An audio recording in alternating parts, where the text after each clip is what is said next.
In this last segment about narcissistic personality disorder, I am covering what is perhaps the most pervasive aspect of this disorder.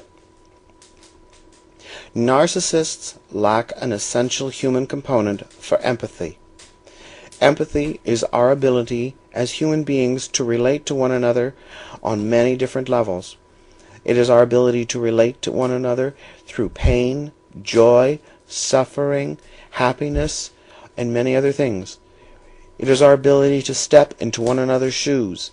It is our ability to take on another person's point of reference. It is an extremely powerful component, and it allows us to develop greater, higher level capacities as human beings. Empathy allows you to understand another human being. They do not possess this trait. They are lacking in it. In my personal opinion, narcissists lack this trait due to a genetic reason. Because of this lack of trait, the lack of empathy, they can oftentimes be very predatory, like vampires.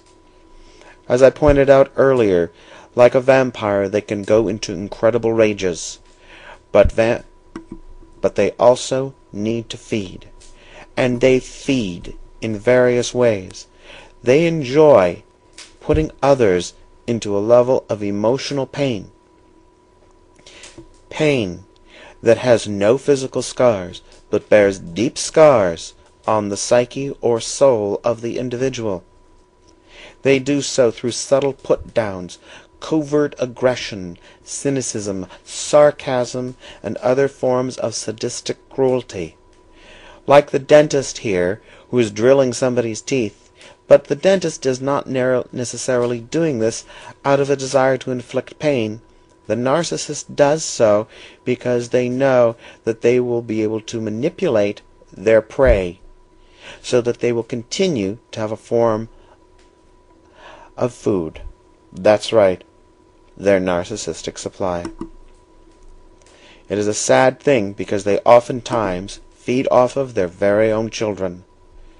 Children of narcissists oftentimes grow up and have to deal with depression, anxiety, lowered self-worth, no self-esteem, and oftentimes have this incredible rage inside of themselves. However, there is something to be reminded of when dealing with narcissists, and that is when you finally realize and understand that you're dealing with them, you realize the only way to deal with them is to keep them at a distance. However, in doing so, a narcissist no longer has the capacity and no longer can feed. And without it, they tend to self-destruct. It might be seen that they start feeding upon themselves. All narcissists eventually self-destruct, usually when old age hits, and usually when they realize that their dreams and their fantasies are nothing more than daydreams. Like in this image of the dying Gaul, their end is dramatic and extremely painful to watch, as they have deteriorated into an individual that everybody pities, and no one likes, and no one wants to be around. It is a sad thing, for ultimately they have done themselves in by isolating themselves from the rest of humanity. We still don't know what causes narcissism.